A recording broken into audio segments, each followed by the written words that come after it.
भाइयों और बहनों, गुड मॉर्निंग। आशा करता हूं कि आप सभी परमेश्वर पिता के अनुग्रह से भले चंगे हैं। मेरी यह प्रार्थना है कि आप प्रभु और उसके अनुग्रह और प्रेम में प्रत्येक दिन बढ़ते जाएं और उसकी रोशनी बनकर इस अंधकारमय दुनिया में सूरज के समान चमकते रहें। प्रियो, आज फिर से आपके बीच परमेश्वर ने मुझे मॉर्निंग मन्ना लेकर आने का मौका दिया। उसके लिए मैं परमेश्वर पिता का धन्यवाद करता हूं। पिछले दिनों में मैं आपके बीच प्रकाशित वाक्य पुस्तक से वचन को बताता आया हूं कि जिसके कान हो वो सुन ले, आत्मा कलीसिया से क्या कहता है। आज हम उसी कड़ी को आगे बढ़ाते हुए बात करेंगे कि आत्मा इफिसुस की कलीसिया से क्या कहता है और उसके द्वारा परमेश्वर हमारे साथ क्या कह रहे हैं। हम प्रकाशित वाक्य पुस्तक में 7 कलीसियाओं के बारे में वर्णन पाते हैं, जो अलग अलग समयों की कलीसियाओं को प्रियो दर्शाता है। 7 कलीसियाओं में से सबसे पहले परमेश्वर ने इफिसुस की कलीसिया को संदेश दिया, जो हम प्रकाशित वाक्य 2 अध्याय उसके 1 से 7 पद में पाते हैं। यहां पर इस प्रकार से लिखा है, इफिसुस की कलीसिया के दूत को यह लिख, जो 7 तारे अपने दाहिने हाथ में लिए हुए हैं और सोने की 7 दीप्तों के बीच में फिरता है, वह यह कहता है कि मैं तेरे काम और तेरे परिश्रम और तेरे धीरज को जानता हूं, और यह भी कि तू बुरे लोगों को देख नहीं सकता, और जो अपने आप को प्रेरित कहते हैं और हैं नहीं, उन्हें तूने परख कर झूठा पाया। तू धीरज धरता है और मेरे नाम के लिए दुख उठाते उठाते थका नहीं, पर मुझे तेरे विरुद्ध यह कहना है कि तूने अपना पहला सा प्रेम छोड़ दिया है। इसलिए स्मरण कर कि तू कहां से गिरा है और मन फिरा और पहले के समान काम कर। यदि तू मन न फिराएगा तो मैं तेरे पास आकर तेरी दीवट को उसके स्थान से हटा दूंगा। पर हाँ, तुझ में यह बात तो है कि तू निकुलइयों के कामों से घृणा करता है, जिनसे मैं भी घृणा करता हूं। जिसके कान हो वह सुन ले कि आत्मा कलीसियाओं से क्या कहता है। जो जय पाए, मैं उसे उस जीवन के वृक्ष में से जो परमेश्वर के स्वर्गलोक में है फल खाने को दूंगा। इफिसुस की कलीसिया प्रियो इफिसुस शहर में था। इफिसुस शहर कैस्टर नदी के किनारे बसा एशिया माइनर का एक शहर था, जो आज वर्तमान समय में तुर्की में प्रियो पाई जाती है। इफिसुस शहर अर्तेमिस के मंदिर के लिए लोकप्रिय था या जाना जाता था, और लोग भूमध्य संसार के कई देशों से लोग वहां अर्तेमिस देवी के उपासना करने के लिए आया जाया करते थे।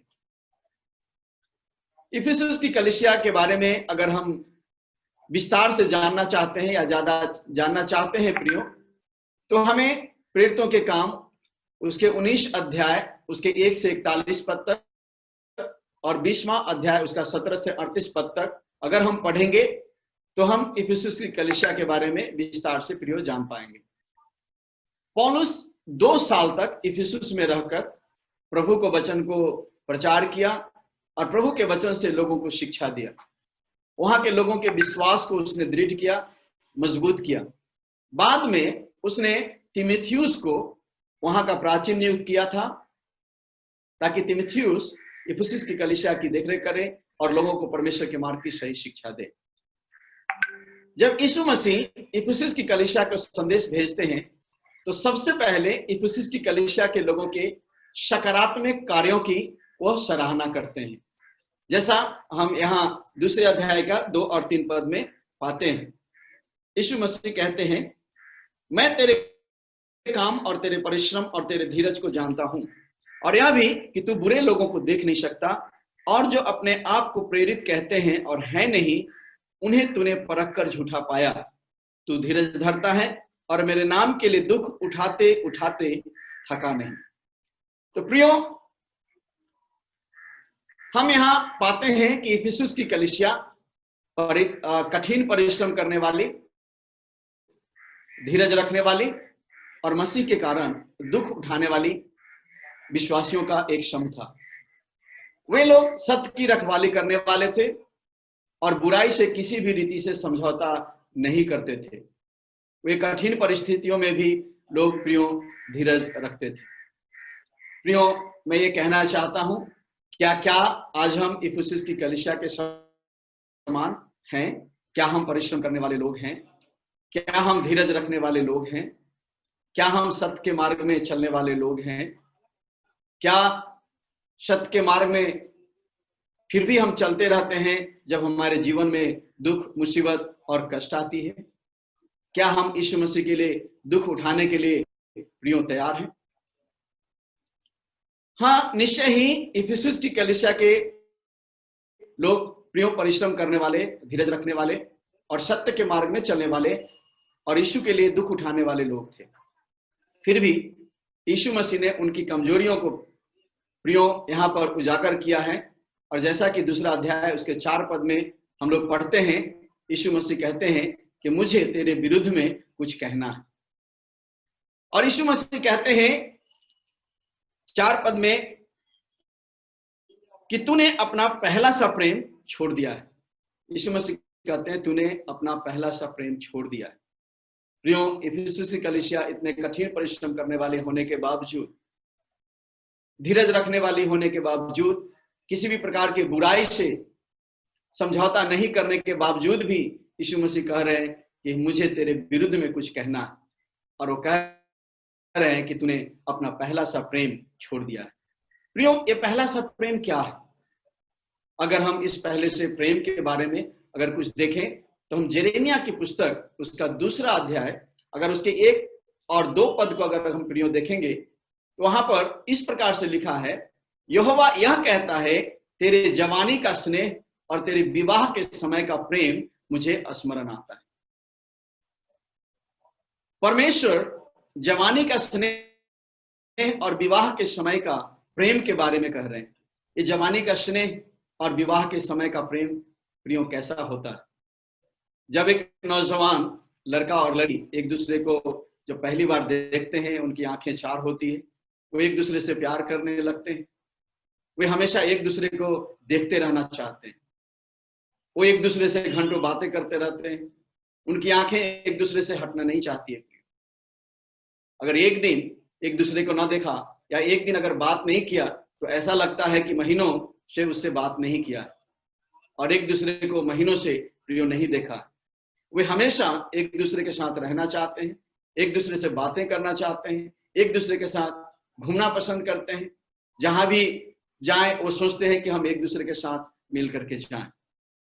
लेकिन बाद में जब उनकी एक दूसरे से शादी हो जाती है तो उनके एक दूसरे की जो दूरियां हैं खत्म हो जाती है। वो एक दूसरे के नजदीक आते हैं, एक दूसरे के साथ हमेशा रहने लगते हैं। जब कोई उनमें से एक बाहर काम करने के लिए चले जाते हैं तो दूसरा उसका इंतजार करते रहता है और इंतजार इस कदर करता है जैसे कि कुछ खो गया है और बेखूबी से उसका इंतजार करते हैं। उनको कुछ भी अच्छा नहीं लगता है, खाना के लिए नहीं खाते हैं बल्कि उसका इंतजार करते रहते हैं। जब तक वो नहीं आए तब तक खाना नहीं खाते हैं और जब वो आते हैं तब वो एक साथ फिर मिल करके एक दूसरे को खिलाते और खाते हैं। प्रियो, हमें से हर एक कोई व्यक्ति ऐसे अनुभव से निश्चित हम गुजर चुके हैं। अभी भी लोग ऐसे कुछ लोग हैं जो ऐसे अनुभव से प्रियो गुजर रहे हैं। लेकिन जब धीरे धीरे समय बीतने लगता है तो शादी के 1 साल 2 साल बीतने के बाद पहले जैसा प्यार नहीं दिखता है। धीरे धीरे वो कम होने लगता है। अब एक दूसरे को मिस नहीं करते, अब खाने के लिए भी एक दूसरे का इंतजार नहीं करते हैं। क्या हुआ प्रेम? अब उनके बीच पहले जैसा प्रेम नहीं दिखता है। एक दूसरे के प्रति जो चाहत थी, एक हमेशा एक दूसरे को देखते रहने के लिए, बात करने के लिए, वो प्रियो अब कम होती जाती है। जब प्रभु यीशु मसीह इफिसियों की कलीसिया को, मंडली को यह कह रहे हैं कि तुमने पहला सा प्रेम छोड़ दिया है, तो कुछ इस तरह के पहले से प्रेम के बारे में वह कह रहे हैं। जो जवानी का स्नेह था, पहला जो प्रेम था, उसके बारे में वो ये याद दिला रहे हैं और कह रहे हैं।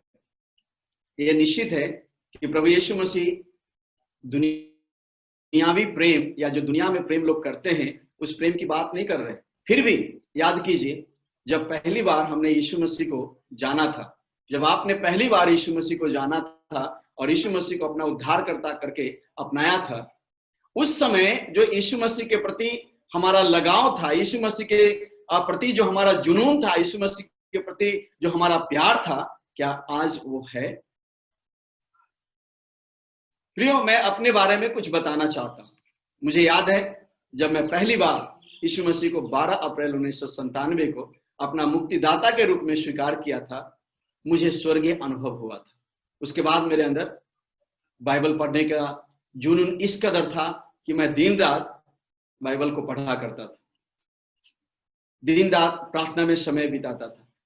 जहां कहीं संगति होती थी वहां मैं खींचा चला जाता था। कई दिनों तक उपवास और प्रार्थना में समय व्यतीत करता था। हर बातों के लिए मैं प्रार्थना किया करता था, चाहे वो छोटी बात हो या बड़ी बात हो। हर बातों में मैं प्रभु को धन्यवाद देता था। चलते, उठते, बैठते, सोते, जागते, खाते, पीते, हर एक वक्त एक्चुअली हमारे मन के अंदर में केवल यीशु मसीह ही बना हुआ था। हर एक वक्त मैं उनको याद करता था और धन्यवाद देता था।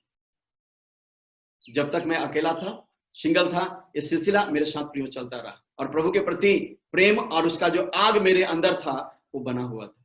लेकिन जैसे मेरी शादी हुई और पारिवारिक जीवन और गृहस्थ जीवन में मैंने प्रवेश किया, धीरे धीरे मैं अपने जीवन में देखा कि प्रभु के प्रति जो जुनून था, प्रभु के प्रति जो प्रेम था, वो प्रियो घटता चला गया। शायद आप लोग भी मेरे जैसे अनुभव से होकर आप गुजरे होंगे। ऐसे जुनून का अनुभव प्रियो तब होता है जब आपके अंदर पाप क्षमा का अनुभव होता है।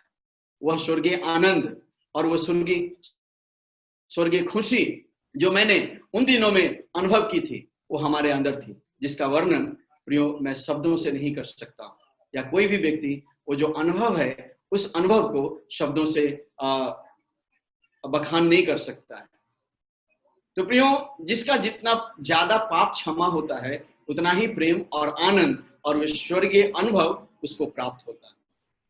हम लूका के पुस्तक उसके 7 अध्याय और 36 पद से लेकर 47 पद तक एक दृष्टांत को प्रियो हम पाते हैं। शायद आपने भी इस कहानी को पहले सुना होगा या पढ़ा होगा। वो दृष्टांत इस प्रकार से है कि जब यीशु मसीह एक शमौन फरीसी के घर में आकर के रुकते हैं, तो वहां पर एक स्त्री संगमरमर के पात्र में महंगे इत्र लाई और यीशु के पैरों पर उंडेल दी और अपने आंसुओं से उसे भिगोकर अपने बालों से पोंछने लगी और उस पर इत्र मल करके उनके पांवों को वो चूमने लगी।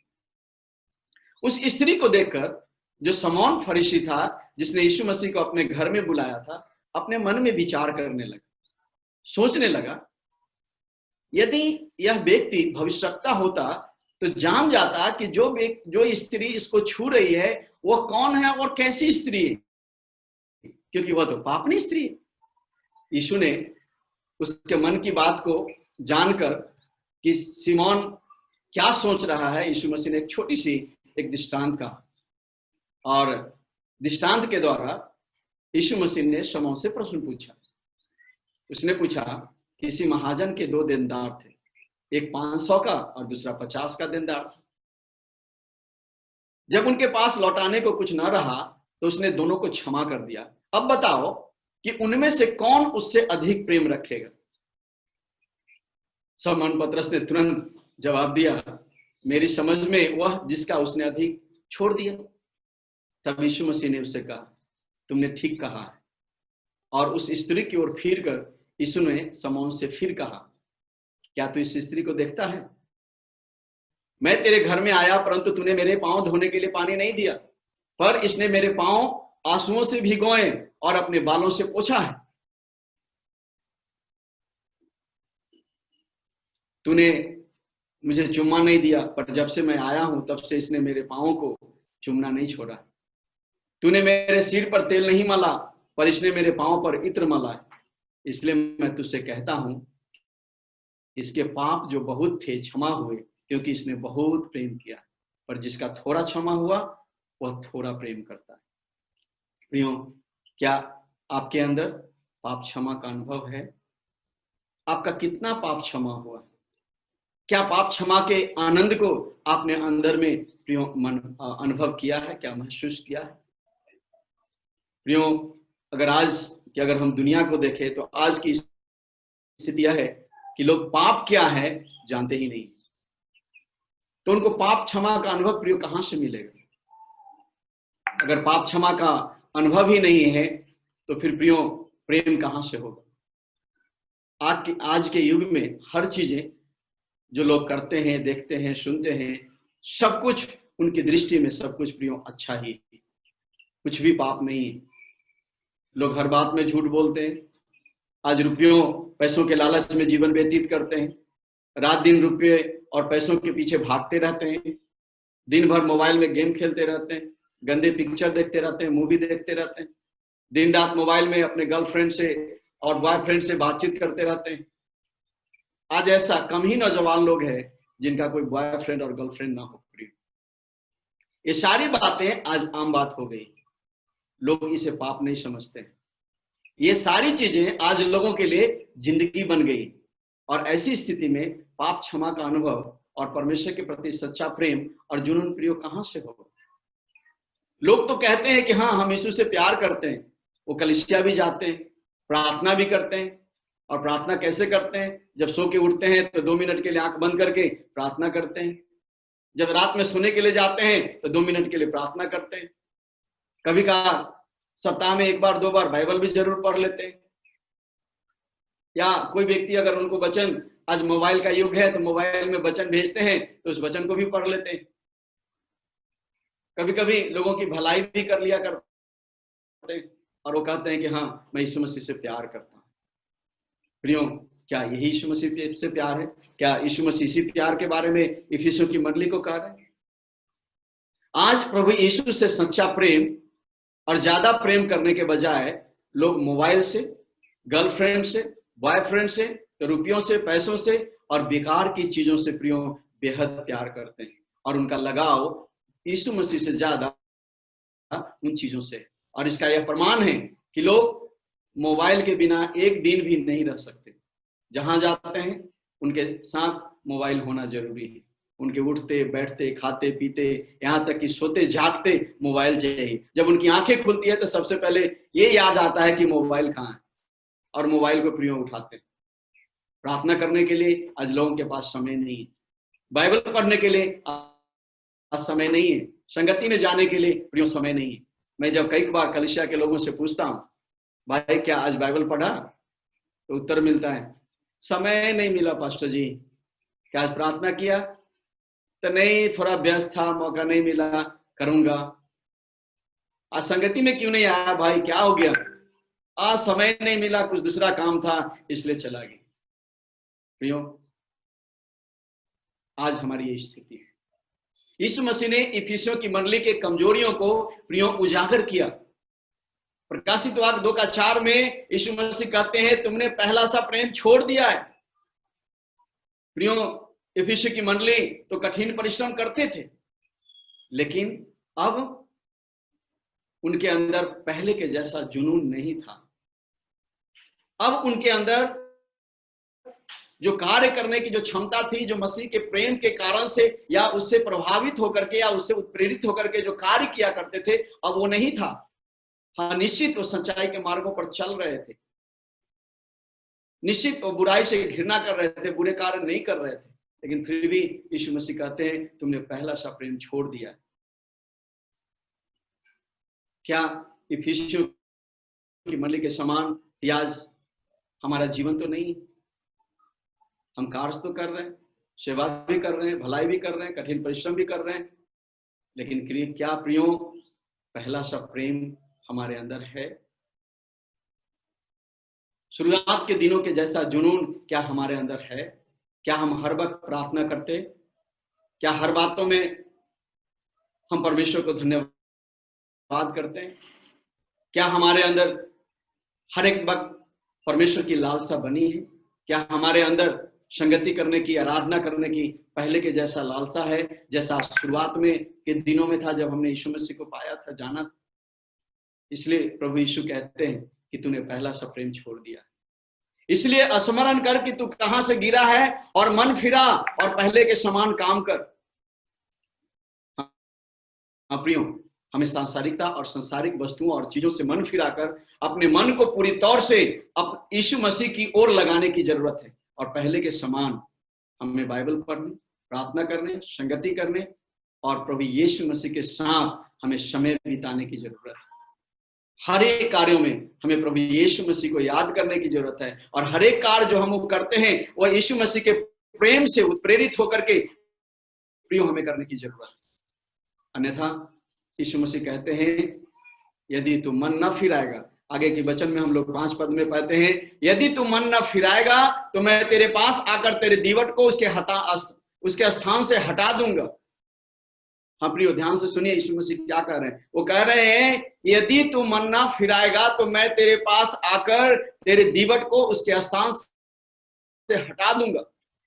प्रियो, अगर उस दीवट को जो हमारे और आपके अंदर है, परमेश्वर अगर उसे हटा देता है तो हम अंधकार और विनाश में चले जाएंगे। इसलिए प्रियो, हम कहां से गिरे हैं वहां से हमें मन फिराकर फिर से परमेश्वर से पहले के समान प्रेम करना है, और हमें प्रियो प्रेम में सिद्ध होना है। परमेश्वर चाहता है कि हम प्रेम में सिद्ध हो जाएं, ताकि परमेश्वर के राज्य में प्रियो हम प्रवेश करने पाए। परमेश्वर नहीं चाहता कि कोई भी व्यक्ति परमेश्वर के राज्य से वंचित रह जाए, स्वर्ग राज्य में जाने से वंचित रह जाए। इसलिए परमेश्वर बार बार हमें चेतावनी देता है और स्मरण दिलाता है कि हम हर प्रकार के पापों से मन फिराकर और दुनियावी चीजों से, भौतिकवाद की चीजों से मन फिराकर और उन चीजों के ऊपर विजय पाकर हम परमेश्वर के प्रेम में प्रिय सिद्ध बन जाए। हमारा प्रेम परमेश्वर से इतना गहरा हो और इतना गहराई का प्रेम हो कि उसके सामने, परमेश्वर के प्रेम के सामने हर एक चीजें, दुनिया की हर एक चीजें प्रियो फीकी लगने पड़े, फीकी बन जाए। जो लोग परमेश्वर के प्रेम में सिद्ध हो रहे हैं, उन्हें दुनिया के चीजों से प्रियो लगाव खत्म हो जाती है। जैसे जैसे परमेश्वर के प्रेम में वो सिद्ध होते हैं, जैसे जैसे परमेश्वर के प्रेम में वो बढ़ते जाते हैं, दुनिया की चीजों से उनकी लगाव जो है प्रियो खत्म होते जाती है, और दुनिया की चीजें उनके लिए कोई महत्व नहीं रखती।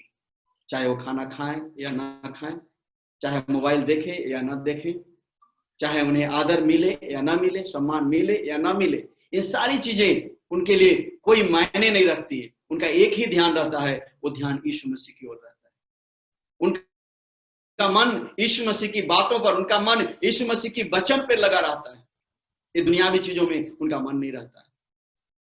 प्रियो, फिलिपियों की मंडली से पौलुस प्रेरित इस प्रकार से फिलिपियों की किताब उसका 3 अध्याय उसका 7 और 8 पद में इस प्रकार से कहता है, जो जो बातें मेरे लाभ की थी उन्हीं को मैंने मसीह के कारण हानि समझ लिया, वरन मैं अपने प्रभु यीशु मसीह की पहचान की उत्तमता के कारण सब बातों को हानि समझता हूं, जिसके कारण मैंने सब बातों की हानि उठाई और उन्हें पूरा समझता हूं, जिससे मैं मसीह को प्राप्त करूं।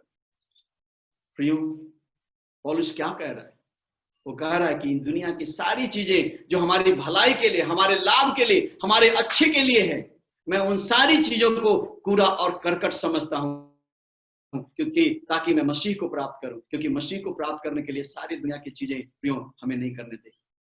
अगर हमारा मन दुनिया में लगा हुआ, दुनिया की चीजों में लगा हुआ, इस भौतिक संसार में लगा हुआ है प्रियो, तो हम मसीह के साथ जा नहीं पाएंगे। प्रियो, हमें जरूरी है कि हम यीशु मसीह को प्रियो प्राप्त करने पाए, यीशु मसीह की ओर प्रियो हम आगे की ओर बढ़ने पाए। याद रखें, जो लोग संसार की वस्तुओं पर विजय प्राप्त नहीं करते, उनके अंदर परमेश्वर का प्रेम प्रियो सिद्ध नहीं हुआ है। वो परमेश्वर के राज्य में यानी स्वर्ग राज्य में प्रवेश नहीं कर पाएंगे। प्रियो, अगर वो परमेश्वर के राज्य में प्रवेश नहीं कर पाएंगे तो उस जीवन के पेड़ में से जो परमेश्वर के स्वर्गलोक में है प्रियो हमें खाने को नहीं मिलेगा। ध्यान दीजिए, प्रकाशित वाक्य 2:7 में यीशु मसीह क्या कहते हैं? कहते हैं, जिसके कान हो वह सुन ले कि आत्मा कलीसियाओं से क्या कहता है। जो जय पाए मैं उसे उस जीवन के पेड़ में से जो परमेश्वर के स्वर्गलोक में है फल खाने को दूंगा। जो जय पाए प्रियो, जो व्यक्ति इन सांसारिक चीजों पर, भौतिक चीजों पर जय प्राप्त करता है, इस दुनिया की चीजों पर जय प्राप्त करके प्रभु यीशु मसीह के प्रेम में सिद्ध होता है, उसी को स्वर्ग राज्य में प्रवेश करने का प्रियो अनुमति मिलेगा और वही स्वर्ग राज्य के उस जीवन के पेड़ के फलों में से प्रियो खाने पाए। इसलिए प्रियो मैं आज आप सबों को यही उत्साहित करना चाहता हूं। याद कीजिए, क्या जैसे आपने यीशु मसीह को जिस दिन स्वीकार किया था, ग्रहण किया था, जो जुनून, जो प्यार यीशु मसीह के लिए था, क्या वो आज है? अगर प्रियो नहीं है तो आज हमें मन फिराने की जरूरत है। हम कहां से गिरे हैं, वहां से फिर से हमें उठकर फिर से शुरू करने की जरूरत है और फिर से शुरू करके हमें यीशु मसीह के प्रेम में प्रियो हमें बढ़ने की जरूरत है। अगर हम यीशु के प्रेम में बढ़ेंगे और उसके प्रेम में सिद्ध होंगे, तभी प्रियो हम उसके राज्य में प्रवेश करने पाएंगे। आप जानते हैं कि प्रकाशित वाक्य पुस्तक ये अंतिम पुस्तक है जहां पर यीशु मसीह हर एक व्यक्ति को अंत के दिनों की चेतावनी दे रहे हैं। वो नहीं चाहते हैं कि हम इस दुनिया में प्रिय रह जाएं और यही छूट जाएं। उनकी यही इच्छा है कि हम सब के सब उनके साथ रैप्चर में उनके साथ उठा लिए जाने पाए। और इसलिए तो यीशु मसीह कहते हैं कि तुम प्रेम में सिद्ध हो जाओ। तूने पहला सा प्रेम छोड़ दिया है, मन फिराओ, तुम कहां से गिरे हो और उस प्रेम में फिर से सिद्ध हो जाओ, ताकि मेरे साथ तुम सदा काल के लिए रहने पाओ। आइए परमेश्वर आपको इस वचन के द्वारा आशीष करे। आइए प्रार्थना करें। परमेश्वर पिता, मैं आपका धन्यवाद करता हूं आपके इस वचन के लिए, जिस वचन के द्वारा आपने इफिसियों की मंडली से आपने बातचीत किया है। आज आपने हमारे साथ भी, आज के लोगों के साथ भी आपने बातचीत किया है। हम कहां से गिरे हैं, हमने पहला सा प्रेम छोड़ दिया है। वो जुनून, वो प्यार जो पहले था वो आज अब नहीं रहा। हाँ परमेश्वर, हम सबों को सहायता कीजिए, हमारे मन की आंखों को ज्योतिर्मय कीजिए ताकि हम उन बातों को देखने पाए। अपने वचन को और प्रकाशवान कीजिए हमारे मन के अंदर, हृदय के अंदर, ताकि हम कहां से गिरे हैं उसे समझने पाए और फिर से उठकर हम आपके पीछे चलने पाए और आपके प्रेम में हम सिद्ध होने पाए। परमेश्वर, हम सबों को सहायता कीजिए। धन्यवाद करते हैं परमेश्वर, आपने हमारी प्रार्थना को सुना है। यीशु नासरत के नाम से इस प्रार्थना को मानते हैं, आमीन। प्रियो, परमेश्वर आप सबों को इस वचन के द्वारा आशीष करे। मैं आशा करता हूं कि परमेश्वर ने आप सबों के साथ आज बातचीत किया है। अगर परमेश्वर इस वचन के द्वारा आपसे बातचीत किया है तो जरूर आप कमेंट सेक्शन में हमें वापस लिखें। अगर प्रार्थना का विषय है तो जरूर हमें कॉल करें और जरूर अगर इस चैनल को आपने सब्सक्राइब नहीं किया है तो इसे सब्सक्राइब करें, अपने दोस्तों के साथ और अन्य लोगों के साथ भी शेयर करें, ताकि वो भी परमेश्वर के वचन को सुनकर प्रभु में दृढ़ और मजबूत बने और प्रभु यीशु मसीह के आगमन के लिए तैयार होने पाए। धन्यवाद। परमेश्वर आप सबों का आशीष दे। आमीन।